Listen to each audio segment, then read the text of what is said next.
Hey everyone! If you're looking to learn how to invest in land developments in Colombia as a foreigner, then this is the episode for you on the flip side. So stay tuned because you're going to get to hear some amazing news from our guest speaker.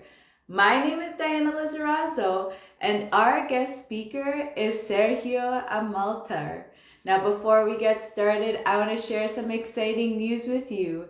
I have a social networking platform for the real estate investing industry. If you're an investor, if you're a mentor, or you're a professional, so those that service the real estate investors, you want to be a part of this platform, you want to be a part of the community, because you want to, if you're looking to be around like-minded people, you want to stop to be around people that are judging you, you can be around people that help you conquer your fears and help you push forward and be around those like-minded people, then you want to be a part of this community.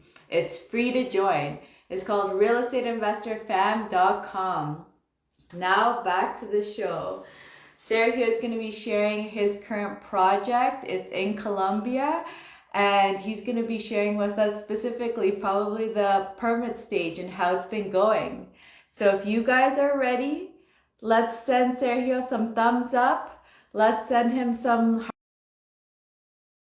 Let me see if I can. I may, Sergio, have to send it to you because this thing is super finicky. So I'm going to try to send it to you. So I'm going to cancel the request, and then I'm going to invite you and see if that works. So let's see if we can make this happen. Instagram loves to be super finicky for some reason. Oh, we got you on. Hey, Sergio. Oh, you're all sideways. Okay, let me fix this. There we go. Oh, Oh, okay. sideways again. There we go. Now I Oh, changed the tripod. It's not working. oh, no, no problem. Sergio, thanks so much for coming on. I'm excited to be here about your project. It's always great to learn from other real estate investors because whenever we're on any kind of project, there's always going to be challenges we're facing. So before we get started to even talking about your project, let's just share share about yourself, who you are as a real estate investor, anything you'd like to share about that, like your experience, anything you'd like to share with the viewers. Yeah, sure. Um, I am an owner with my brother as a partner of Serenity Business Facilitator Inc. It's a Canadian company based in Toronto, and we start doing commercial real estate investment back in Bolivia, like 20 something years ago. And when we moved to Canada, we thought we will just stay quiet for a little bit and not start any business. But when you are entrepreneur, it's always something calling you to action. So we open a Canadian company. It's the same as used to be in Bolivia. And we start, as I told you, with a commercial real estate investment, and then sometimes you try to go this side, but the life turn the other side. So we start now with developing projects and property management. We have projects in the States. We have a project in Colombia, and we are working with some projects in Bolivia too. It's been an exciting journey, trying to cover all the things that you need to know about developing a new country as is Colombia, and it was a really learning lesson and path to get to know all the issues that you can face. Obviously, it's similar to Bolivia because there are some both are South American countries, but we are on that way now. We have no current project in Canada right now. As I told you, something is pushing us to South America, so we want to pursue our path that was looks like designed for us from a great force from the universe. Yes, we are doing that now. Awesome. Yeah, great to hear. And so let's give the viewers our understanding of what this project is. So what is the final, like what are your expected intentions with the property? Like what did you want to do?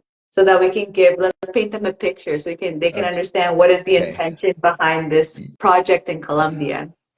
Thank you. Yeah, it's a really big project. We are talking about a total development plan of almost 25 million.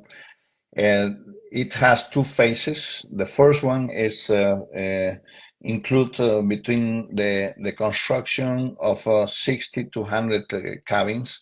We call eco cabins, luxury eco cabins, will be high-end cabins. And the second phase is to build another between 100 and 150 cabins, and we have compromised the land beside the one that we have right now. That was new for us in the beginning. We had, I don't know if you remember, we had just the project of building 60 cabins, but now this has grown, and we have now the phase two for the future.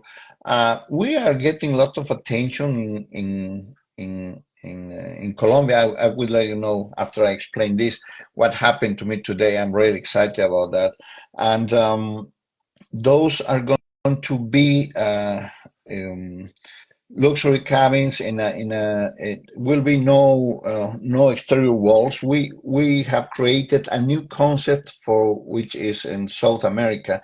As you know, I'm sure you know, in my home city in La Paz, all the houses, even there outside of the city, all of them have perimetral walls, but will be a new concept for them. We are planning to put fruit trees around the cabin, so the person who is renting or owning the cabin can go and get their own oranges and squeeze some very fresh orange juice. We have some connections with tourism companies. We are gonna design a tourist tracks over there for horses. You can ride horses, you can ride bikes, or you can simply walk. It's a great piece of land. It has two waterfalls. We are really excited about that. We find out that in this second trip, when we start walking to the end of the land, because it was a long walk, and we found out, we knew that people who lives around there, they said that was some water at the end of the land, but we didn't think it will be a waterfall. It is just beautiful, and we are really expecting to sell this fast. It's a new concept for the region. It's a new concept for what almost all the South American countries think about how to build a cabin in the trees. We had a really long process. We spent a lot of money cleaning the land. We have cleaned 22 hectares of land. It took us like almost 5 months. Lots of people What does working that there. mean actually? As in tearing down trees, or what does clearing the No, lands mean? no, we were just cleaning all the plants, wild plants that grows around. Our main plan, okay, let me get back a little bit. We we did a research about what eco projects there were in Colombia.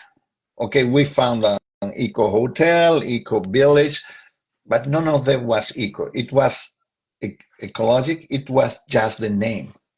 So we think we want to change that, and we are designing this specifically for some countries in Europe and Canada.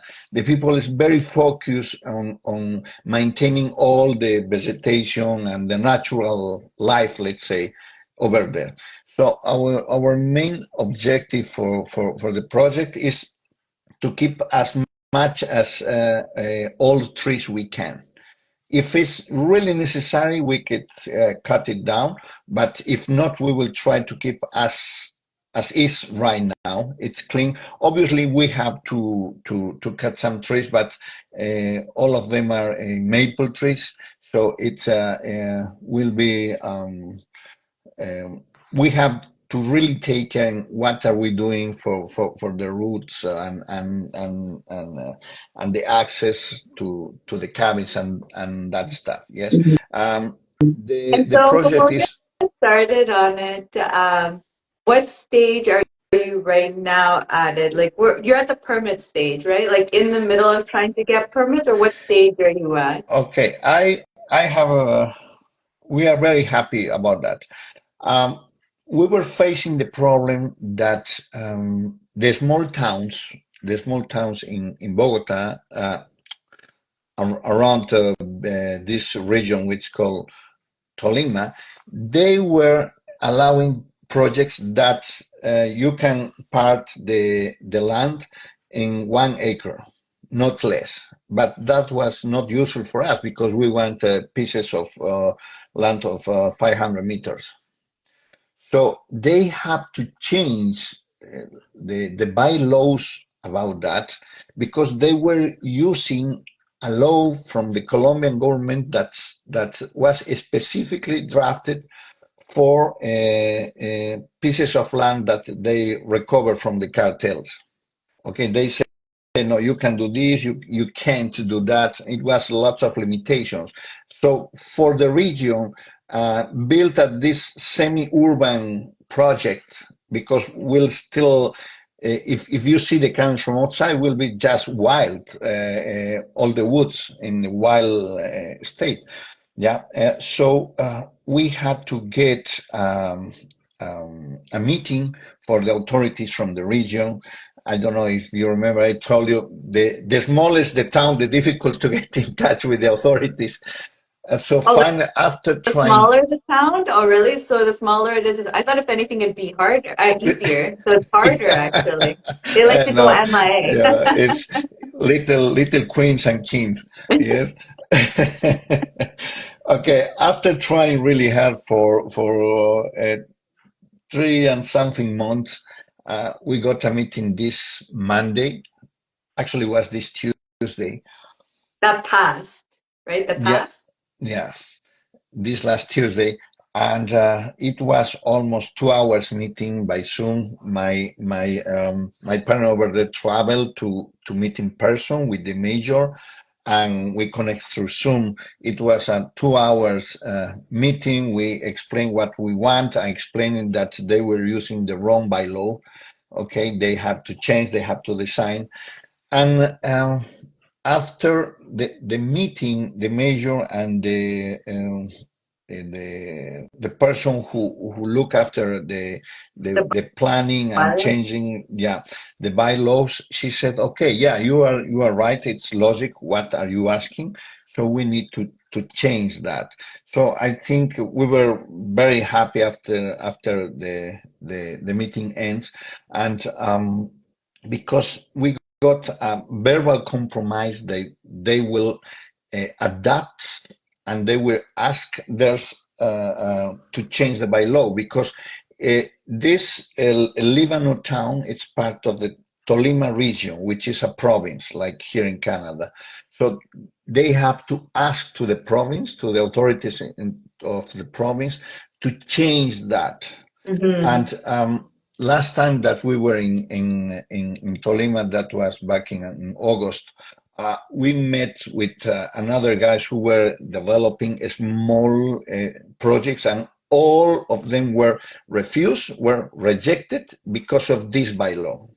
Okay, now we are happy because there will be a great development in the town because there will be more small projects and will be this big project. So we are the benefits for the region and for the town will be great because it will look a very nice small town.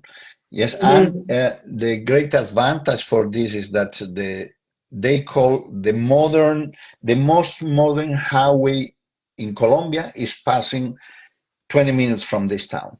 So Mm. that increase the price of the land, increase the tourism to the region, and it's been great. So that was a really big step for us because that was the thing that was blocking us.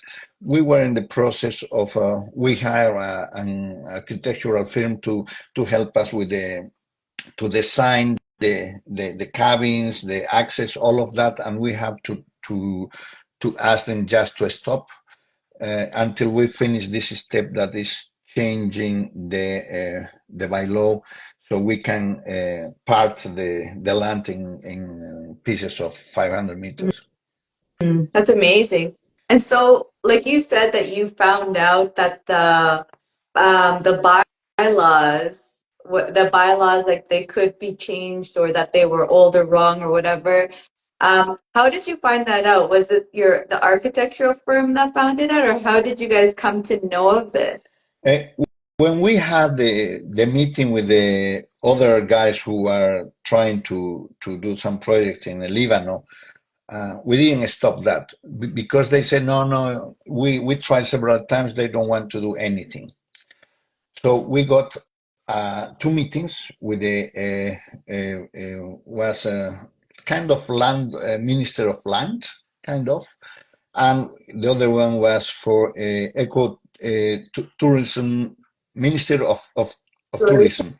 Okay, and yeah, with the tourism minister, we got information that they have almost no clue how an eco project should go. Okay, yeah, and they were very clear with us. Nobody ever asked for this kind of permission, so we have to look at that. And then drive us that there are some bylaw that has been blocking more projects during the years because of this. So once we get a meeting with a lawyer from the Minister of Land, uh, she said your question was very interesting because I had the option to review some documents, and she said, yes, we just found out that most of the towns around in Tolima, they are using wrongly this bylaw because this bylaw was in order to recover and give a good use to pieces of land that were from narco traffic from the cartels. Yes, it's not for urban projects or development projects, and it's not for private purposes. This is public. This is designed for public pieces of land. So we say, oh, Oh, and because okay, you're building, because what I'm understanding is this development is like a pre-construction for people to own houses, right? But it sounds like, and another part, I guess, will be for tourism too, but you're having two parts, right? One will be people can actually buy their land, buy their homes, and the other yes. part, and then another part for tourism. Yes, the interesting thing is that all the cabins will be in the middle of this eco tourism circuit. Yes, Mm. you will see horses, people riding horses beside your cabin. That's something that we fell in love with the idea And of so are these cabins are uh then like summer homes or do you think people will actually even have it as their primary residence? What is like the initial uh, intention of these cabins? with like it's been designed with in order to sell in Europe and Canada. Let me explain this first. For example, here in Canada, when you rent an Airbnb, let's say for 10 people, you get two bedrooms with you can accommodate 6 or 8 people, and the other two has to have to sleep in the couch or an inflatable thing. Yes, it's that the concept which is different in South America, and aspects like that are different from South America. So we are building the houses for people from for foreign people to get that. So will be the initial concepts about the design will be different than usually is in South America because the market is very specific for us. Mm. So will be we think that probably some people some buyers will decide to go and stay some months over there. Okay.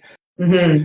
Or maybe, as you said, David, that will be their primary house. We don't know.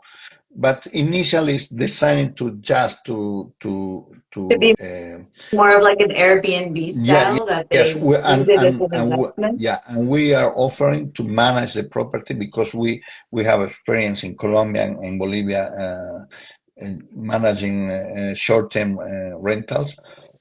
If they decide to live there, but it will be their options, yes, because we are Mm-hmm. designing as a concept for European and Canadian people and American people, yeah, from the US too. Interesting. And so let's go to the beginning. And because when you got this piece of land and, you started figuring out, what you could do with it. And like you said, actually, even you were saying that you started trying to find people that have done similar projects. How did you, how did you find these people that were doing similar projects? Was it like you went to the city or like online searching or? The first thing was going to these investor groups and ask if somebody did something of the any kind of development project in South America. I would like to talk. I got in contact with two ladies who are designing luxury houses in Mexico. I don't remember the place they are doing that. I got another one that was trying to do something similar in Central America, but that stopped over there. Okay, they say, no, we are just starting. We are facing. Uh, One guy says, I have really bad experience with the lawyers and architects over there. They were trying to get advantage of me. I don't want that. The lady said, oh, it's taking too long to get the permits and blah, blah, blah. That's too much bylaws. And we ended in just with non-information, zero. And we in the second trip that we did, we make a video promoting the the um, the project, and then we start receiving requests on Facebook and Instagram from people who said, "Okay, can we meet? Because I'm thinking to do that." And the most interesting thing that I got. A request through a friend, so the request passed two stages before it came to me, and we get together. And this guy, he has been investing in 14 countries, 14 countries. Okay, he's finishing a development project in Mexico, and he just got a piece of land in Nicaragua. I said, Nicaragua? Say, yeah, Nicaragua. Those are good markers. Okay, for me, it's kind of. I don't want to say anything, but Yeah, you you're know, like, okay, you know better, I guess. yeah, okay, yeah. I like, You are the those boss. cities, those You are the countries, I boss. guess. Yeah, yeah. And he said, but what interesting is to know what you have about your project because I'm planning to do almost the same project in Nicaragua. So I have been learning by error, it's okay, we can do this, we cannot do that. And then I start receiving requests from people asking me advice to me. I say, okay, we are just in the same. Sadly, I couldn't get any advice from people doing the same. But the great thing was that this guy, he's investor in 14 countries, and he's an investor angel here in Canada. Uh, he said, I asked him, okay, what is one piece of advice that you give me in your whole experience about what can I do with the project? And he said, there's something that you have to take into account. You have to set a price that, for example, Canadians can use their additional equity from the mortgage to buy your house because get all the papers, all the I don't know to show the bank to give you a mortgage, it's really difficult. Too complicated. Yes, Complicated, yeah. In Canada or in Colombia. In Colombia, they ask you. I was doing a research, and they ask lots of papers too. If you can make that your price is very affordable, so and people can buy 100 and 150, just getting the line of credit from the equity, you are done. That's what I use. Mm. I said, wow, That's a because we very were, good tip. yeah. Everyone should take listen to that, hear that one more time. Yeah, because I get in touch with the Scotiabank here, with the manager of international business. I got in touch with the manager in Mexico, and we had meetings, and they said, "Yeah, we can do that. We're trying to do this, arrange this, but it's kind of difficult. We take some time. We will need this, this, this." I said, "Oh, it's if I'm Canadian, I have to get a beautiful cabin in Colombia. I have to show this, blah, blah, blah." But this guy, his name's Ted, and it was for me was the cherry on the top. I said Yeah, that was probably that, mind blowing. You're just yeah, like, oh yeah, my yeah, God. yeah. So we decided to adjust our prices. We don't have a final price yet. We Mhm. just know that phase one will take between 8 to 10 million, and the phase two will take up to 25, 15 million will be around 25 million ish. Uh, Two phases, we are thinking that will take around 5 years to finish the whole project. But as I told you, and the lady, the owner of the land of the other side, she came. She said, "Oh, I hear in the town that you are doing this project. Maybe you can be interested in buying my land." Blah, blah, blah. And today, I just I was driving back to home for this interview, for this meeting, and because I had a request from a guy. He's from Colombia. He's Canadian. He spent half of the year in Colombia and half of the year here. And he said, I have been following you with your updates about the project, blah, blah, blah. He said, I'm interested in working with you. I can get beautiful pieces of land close to the sea, with waterfront view.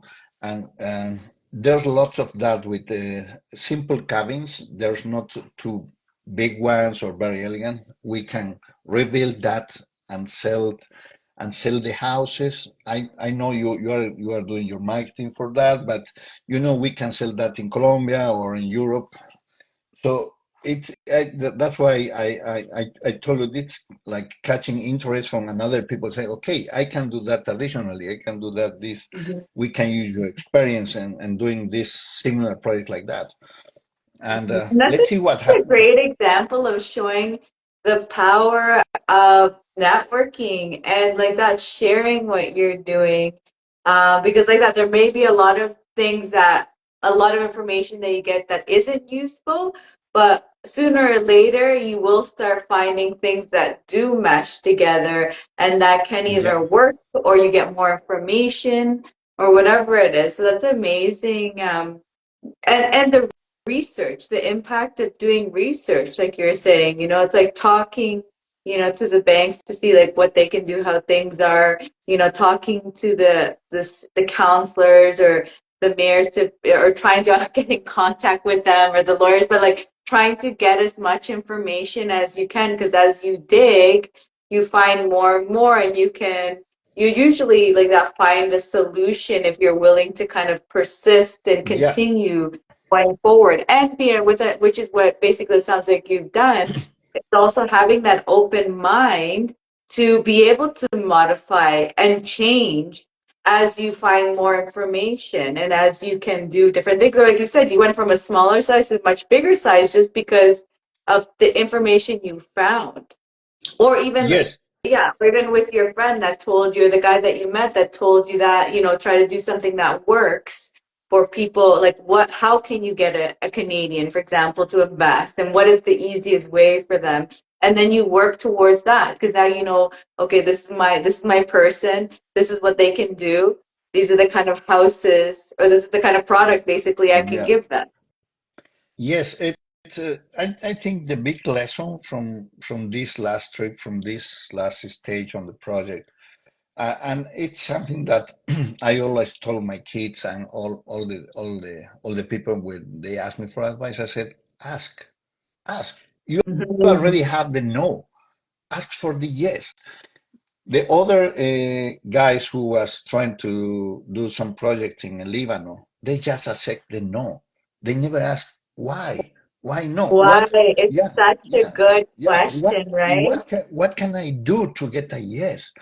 We didn't ask directly, but we thought, okay, there's something that we have to do in order to get a yes from the major, Yeah, because from you're the right. city in Lebanon. Sometimes they won't tell you why because they don't even know why. They just know that for As, this as, situation, it's a no. And then you're like, okay, so are there other situations that will give me a yes? Because at least I know now this is a no. But where else can I find, what else can I look into that turns it into a yes? Because it's usually, again, it's a no for a very specific scenario. yeah. And it's finding out where else can I look to make it a yes. Yes, and initially the city of Lebanon told us no because they said we were using this bylaw from ever. Okay, and nobody never said why. So when we went to, as I told, when we went to Minister of Land in Colombia, they said, "Oh, I have to research what's happening with this, and this is for public lands. It's not for private first, and was designed for this, not for that." And when we had the meeting, this person in charge of the planning and in the city, she said, I am realizing that I have a lot to learn and I am learning today. I said, oh, thank you. You're welcome. Yes, because we were capable to bring useful information so for them they can this the major says this will help us to make more projects and look at another phase of kind of modern tourist a small town And in that's Toledo. something actually that comes with the territory, because like you said, this is something that had never been done. So it's also a very innovative idea to that city. And so when they look at laws, they're looking at with their blinders of the experience that they've worked in the past. And then so it is our job as investors to be able to further explain it or understand, help them understand better how, to bring in something new. Because usually I think generally it's a lot of that, right? If it's something new, because they don't maybe fully understand it, they're just going to go with what they know. Yeah. And it's up to us to really explain it, why this is different, or why, like how you had, like, why these bylaws can change, because it's just like they're only going to go with what they know. Yes, yes, that was interesting. We never accept no. I personally never accept a no. I say, okay, I understand that it's a no today. What I have to do? What do you need to make it to change it to a yes? Mhm. And that's happened here, and it's been great. We have more plans now, as I told you about the person today, and. We are really excited. We are just starting with this. Have been investing lots of money on this project and zero return. Yes, just working for really long hours every day. I work until 10, 11 because I have another business here in Canada. But at the end will be a very rewarding experience. And what makes me happy too is that I am able to advise people now. Yes, Mhm. Yeah, that's because you've learned so much, yeah. and you I said, haven't even started breaking ground or even no, started the drawings, really. I mean, you have a plan, but obviously they're changing because you've seen changes happen. So it's just like the yeah, amount that you learn in any kind of projects are usually, especially when like that, you're going new into Colombia, never have invested there, never have done this kind of project there. There's just so many learnings that can come. yeah. And another advice that gave me this guy who's big investor, he said always look for a local partner. Okay, For somebody who is able to commit with your project and he has some skin in the middle, it's the only way that you can be sure that your investment, your money will be well taken care there. Because if you just hire people, company of a construction company, a planning company, or whatever company, they're just over there for the money. They are not, it's Yeah, they don't not their really care project. about you Yeah, succeeding. They're just like, they only care about the project, like them being paid to do the work. They're like, do they care if it succeeds? No, because if I'm getting paid and then the project yeah, stops it's midway, yeah, whatever, at least I got paid for yeah, my work. yeah. If they come in sell, okay. If not, still okay. You have to still pay me. Yeah, you have to pay me. Period. It's yeah. That Yeah. was the thing. Those are two really great tips. Because like that, yeah, that's something I think that people don't realize is the importance of having someone there local. Because it's not only that they will care, but they understand like that city, that country that they live That's in, traditions, mentality can be so very different to our own. And so they can also kind of help you maneuver, even for example, making sure the conversations are the right conversations you're having so that you can make it a win. And maybe not, for example, accidentally insult someone or yeah, say things that just yeah. don't even make No, sense that's to true. them because they're just like, this is not our world, you know? Yeah, and sometimes with my Latino friends here in Canada, we said, okay, we are talking Boliviano or we are talking Colombiano, yes, but I realized that that's true because when we were in the interview with the government or whatever over in Colombia, I could understood what they were saying, but I don't use the same jargon for the meetings, and for me it was really important to get somebody local in the meeting. So because I explained part of the concept of the project and my company and that stuff, and my partner over there started explaining about the technical stuff. We want to change this by law for this, but he used the jargon that they use over there, and that was important to me. Yes, Hmm. because you can finish understanding a different stuff that and you don't realize that. Hmm. I remember when I was studying in Madrid, a master degree. I had this Mexican friend, and I asked him, "I'm going to the supermarket. Do you want a sandwich?" I understood that he said yes, so I bring to him a sandwich. He said, "I told you no." I said, "But you told me yes." Or That like we speak simple. the same language and still Yeah, yeah, understanding differently. yeah, and that happened even in Spanish. Hmm. Yeah, so for me was a real clue to have something local there, so he can explain in their language what we were trying to do. Yeah, 100%. Yeah, it is very important. And it's also just, it's always easier when their own kinds are talking to themselves. Because again, it's just like, like Colombians understand Colombians. And it's the same, like all countries are, if you feel more comfortable because you understand each Yeah, other, that bond and that relationship just comes much quicker because it's like you're getting each other quickly. When it's like someone, a foreigner, even that you speak the same language, it's like I feel like there is always a barrier because, you know, you as the foreigner are trying to say things properly but they can feel that barrier and they themselves are okay, we don't like you get that feeling of like we don't know each other, we can't really relate to each other. Well, like you can try, exactly. lots of people have Yeah, great personalities and can try, but sometimes like even happens, like you say a joke and it doesn't translate very well, and it's just like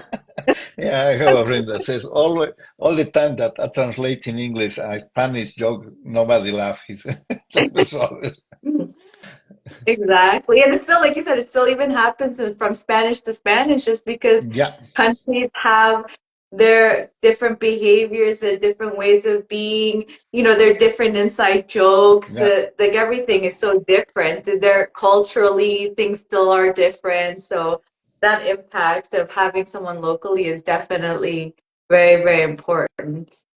Yeah, it was definitely a good advantage for us to have, and additionally, he's from the region. Yeah, when he started explaining the technical stuff, he was able to say, okay, you know, from this highway, you cross this, you know, this piece of land, do you know this river? So he was talking in their language, yes, and they said, oh, yeah, he knows what he's talking about. Mhm. It not was like myself learning my memory. Okay, this the name of the river is this. You're like, It, let it me pull was, out the map because I don't really know. yeah, yeah, it was very natural for him. Yeah. Uh-huh. Yeah. And I think you've had this partner, I believe you said from the very beginning, right? Or is this a new partner? Is this someone like No, you had from the very beginning of the yes, project? You guys already yeah, started yeah. together, right? He was my classmate in the master that I told you that I studied in Madrid in Spain. Yeah, and we used to joke about this. Okay, one day we will get rich together. Okay, yeah, sure, let's do it. You're like, now is the time. Now is the Finally time. happening. Yeah, And yeah, actually, I think that's another thing that is very important that I feel like I don't know if people are hearing it, and I want to bring it out, is also that persistence that you kept on, talking to people to find more information, to be able to get help, to be able to, even your partner, I'm sure, like talking to people locally and all these different connections come up. So it's also that giving up, I think, it's very important to not give up and be persistent because, like you said, sooner or later that yes is going to come. And it's the funny part is the way you think it's going to happen usually like flips around and it's like nothing to what your end product ends up being because of that persistence and that open mind to just hear things out and see, okay, how can I work with this? What can I do? yeah. I think it's important always ask yourself first why this is not happening. Why? Always ask why? Yeah, and that's the clue. And you eventually, as you said, you will get the answers to that, and you have to be able to just start escalating. If the person who you talk, it's not didn't give you an answer that you think is true or is fair, you can go always up. Yes, that's why we get this appointment with the lawyer of the minister, and she said, oh, actually, that's the first time I'm working here that I'm talking with somebody private. Yes, with So this was with just the lawyer specifically from the ministry. yes, Oh, yes, yes. interesting. So And even something like I never even knew that you could go talk to a lawyer from a ministry. yeah, it was interesting because in Colombia you can send letters asking specific questions and they will answer you. By the law, they have to answer you. Yes, and but we ask beside the answer, we have to talk with somebody because we need some additional explanation. And she said, Mhm, okay, mhm, that's the first time that I'm talking. It was a Zoom meeting with somebody private. Yes, it was from the public in general. Usually they receive these letters from organizations or companies. Yeah, it mhm. was. Oh, interesting. So I wanted to just go back quickly to do a summary. Because you said so right now your team is fully funding everything at the moment. I'm assuming you will go probably for a capital raising once I guess everything is settled and you know exactly what you're building. But you when did you guys start deciding that this like take this property and that you're gonna do something with this? When did that happen? We will start offering send them more specific emails of or posting social media when we have more accurate numbers. Sorry. What I meant is when you guys started to form the team. Sorry, I meant going backwards. When you decided like that you want to buy this piece of land or yeah, buy this piece of land and actually work on this project. When did that happen? Was that like Oh, last year? oh, yes, yes. Happened that that's the magic of social media. After long, I studied the master in 2009, so almost lots of yeah, lots of and You're like, I don't even want to count right now. yeah, yeah, it's just start making. Oh, I saw this person after 25 years. I said, ooh. And I got in touch with him in Facebook, and we said, okay, let's talk. Send me your WhatsApp. And he said, oh, I don't know. I have a piece of land that I don't know what to do, and was thinking. It was just an informal conversation. It's just sharing your thoughts with your friend after a long time. I said, do you want to do something? Yes. Oh, I work with real estate. Seriously? Yes. Oh, let's go. And everything started as a joke, but during the happened both of us that everybody starts thinking about, okay, this looks a good idea. Yes. And when we travel, or most of the Colombians here in Canada told me, Tolima? Seriously? Tolima? But as I always do, I thought I have to go and check by myself. So I traveled, and we found out that there were a good quantity of tourists visiting the region, and there are lots of glamping because they Mm, face the problem that they cannot build bigger houses because of the regulations. So mm, there are lots of glamping over there, and there are good restaurants, and all the infrastructure was really good. And we thought, okay, yeah, this is already a good tourist destination. Additionally, in Líbano, it's in the middle of the this bird watching center. There are lots of mm. people go and just do camping there to watch birds, Oh, and it's in the middle of the coffee track mhm, over there. So we said there are lots of advantage here. Yes, mhm, and let's mhm. try to do that. And that's how we That's how start it got started. developing all the ideas. Okay, we can do this, we can do that, something to attract. And as we are promoting this project, we are about to change the concept or Airbnb in the region. Yes, you will get Mhm. people who will teach you how to cook or cook for you, or will teach you how to go a local market. It's we have crazy ideas, but let's see what happens. Yeah, will be very Yeah, but interesting. it's always to bring them out, right? Because you just never know which one will actually stick and make sense. So you guys went, okay, and so then you guys made the decision.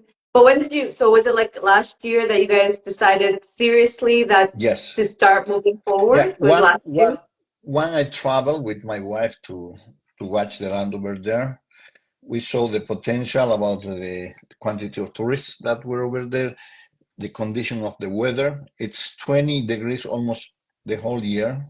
Perfect, not too hot. And this highway who passed 20 minutes away. So we said the three conditions that really make in our minds sense to build something there. After Mhm. returning this trip, we start making some numbers.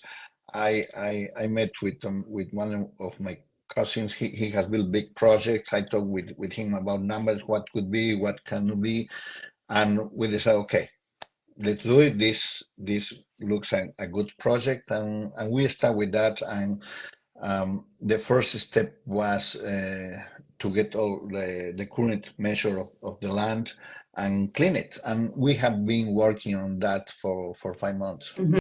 And Okay. and And at the same time, though, you did get an architect also, you said that helping you, right, we, with the yeah, design. yeah. And in the second trip that I went, we got this firm to help us with the design. And in the third trip, we just finish all the details not finish all the details. We go forward with the design and say we want this, we want that. We have, as I told you, we have a specific requirements to respect all the nature over there. That's Hmm. the main point for us. And Hmm. now we are waiting for some drafts from the company, from the architectural company, to see what can we do. Another main point is that we want to use local materials from there. There's a lot of natural construction materials over there, and now waiting for the answer from the city that they said will take until February or March, but in the meanwhile, we will start finishing all the process of the design of of the project. Yeah, Hmm. and But of course, but we have right now, sorry, right now you're at but you've received like in February, it's telling you about the zoning change, or yes, February is when you can start that's a zoning change will happen in yeah, February, yeah, like the yeah, results of it. yeah. And then They said you have to go to the permit stage after that, right? To yes, actually get the permits and yeah. everything then? Yeah, but we will prepare all the documentation. The good thing is that when we acquire the land, they have all in order. They have plans, legal plans, the documentation, the owner documentation, blah, blah, blah. They have all in order, and that was really great, which is They really only rare. have what? Sorry, what do they only have?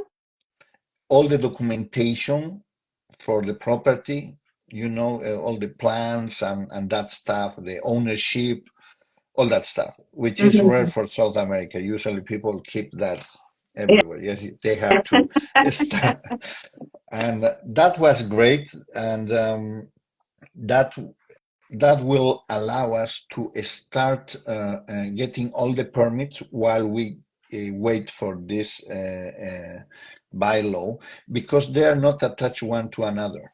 Okay, you can get the construction permits for this, for that, and that stuff.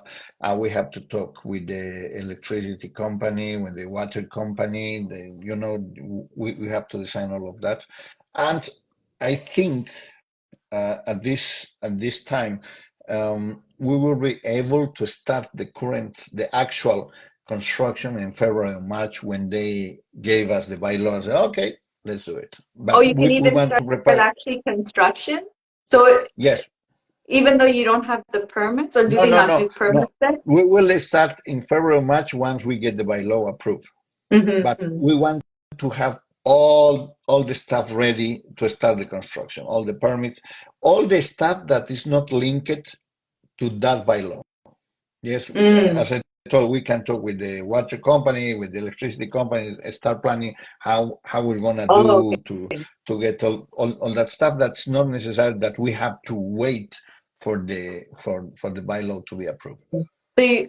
Okay, so once you get the okay from them, you're going to start the planning process, talking with everyone that you need to be able to get ready to break Uh, ground, uh, right?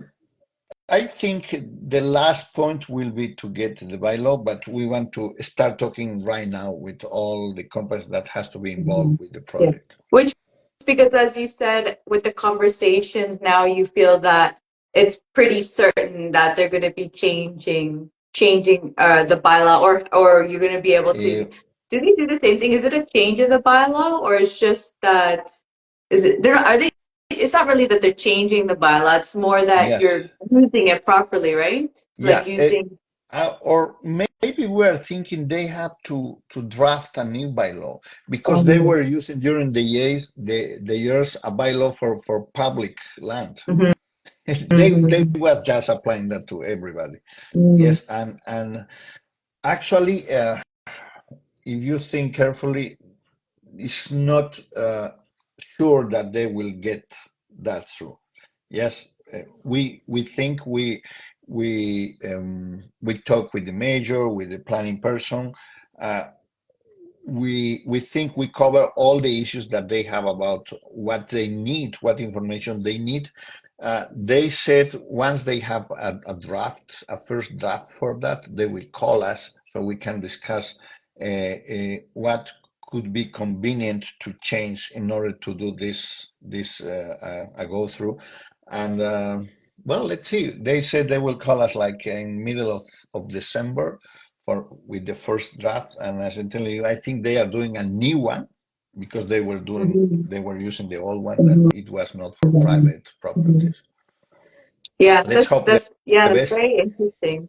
And I guess something for people all to realize is, and I think to be honest, I think this type of stuff is very normal that you have like with developments where they're usually having to kind of put something together. You're doing like variances and things like that anyways, because it's something new, or generally you're doing a zoning change or something here, because you know it's like a piece of land and then now you're going to have to zone it to a commercial or residential and then deciding what that means for it. So right now, since you've spoken to the from when you started the conversations with the government to let's say, I guess, like when you get the first draft, like how much time has it been, this part communicating with like the bylaws and registry and everything? Uh, we were trying to talk with the mayor for almost 3 months, Mhm.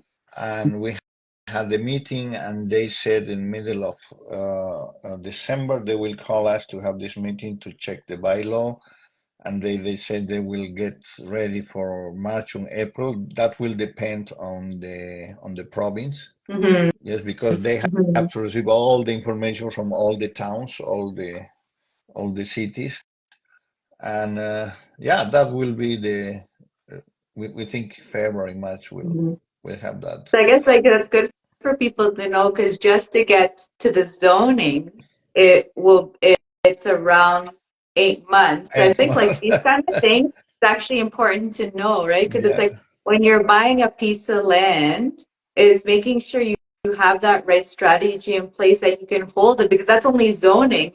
And then you're gonna have to go through the permitting process, which may or yeah, may not be longer. That may be 3 months to 5 months, depending on yeah, like I'm guessing, to be honest, I don't know over there, yeah, but you know, but I think it's important people to realize that making sure that you can withstand this, because a lot of people will go, for example, with like the assumption that you can get it done within a year or two, and it may take a year or two just to get all the permits and yeah, documentation to start breaking ground, especially when you're doing these kind of big projects. I think even these kind of projects is much larger amount of time. Like I think 2 years is like a good year. I mean, I'm going to talk in the sense of yeah, Canada yeah. because No, in that's Colombia true. might be different, but like in Canada, 2 years is probably really good and maybe more of a Yeah, 3 to 5 year lucky you, process.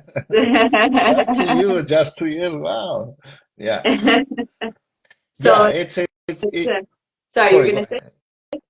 Oh yeah, it's yeah, it takes a while, and the good thing is that once we got this new bylaw for zoning, um, the second phase will be easier and faster. Yes, because Yeah, we will have that because we are proposing a kind of different zoning for that because you have rural or you have uh, how do you call this for the city? Uh, like public this properties and uh, private properties, like for the parks and no, stuff. no, it's a piece of it's a rural land, Yeah. and Oh, we and bringing it to residential zoning. yes, and but we want something in the middle because Mhm. will not be, let's say, a group of modern houses. We are not Mhm. building a village or a new neighborhood in the city.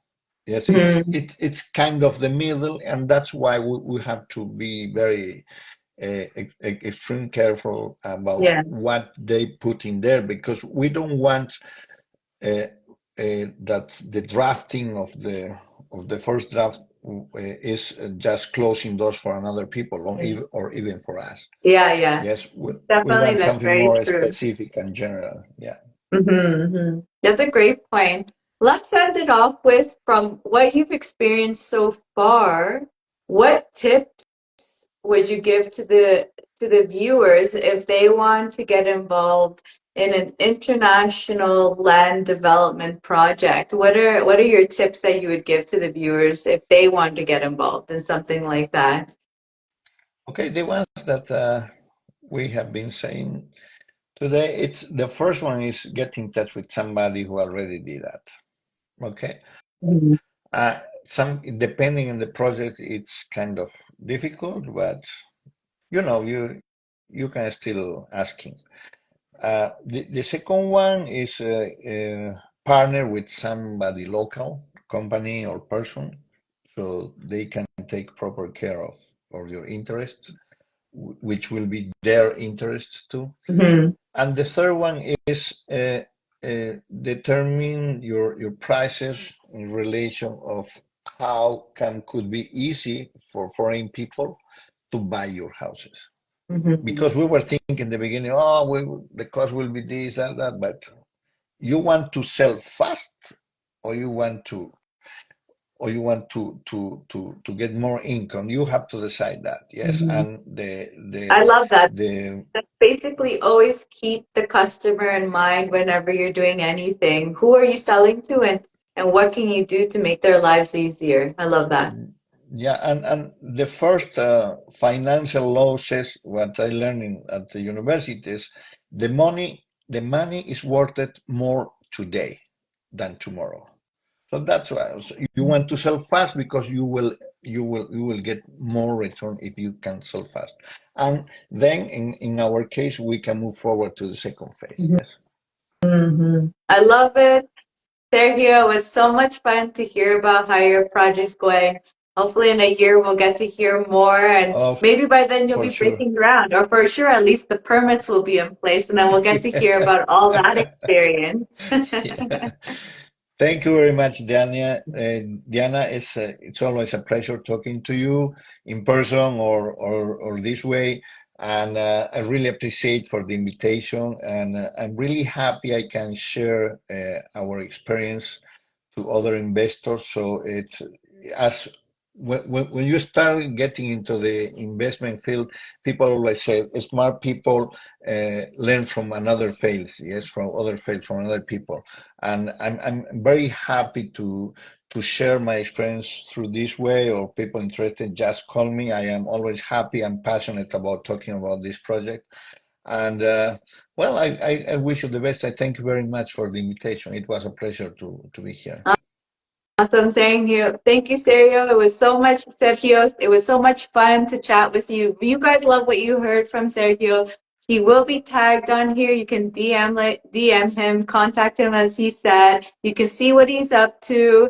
And if you want to stay in contact with me, see what I'm up to, same thing, follow me too. Sergio, thank you so much. We'll see everyone in Diana, the next episode. Bye, see you soon. everyone. Bye.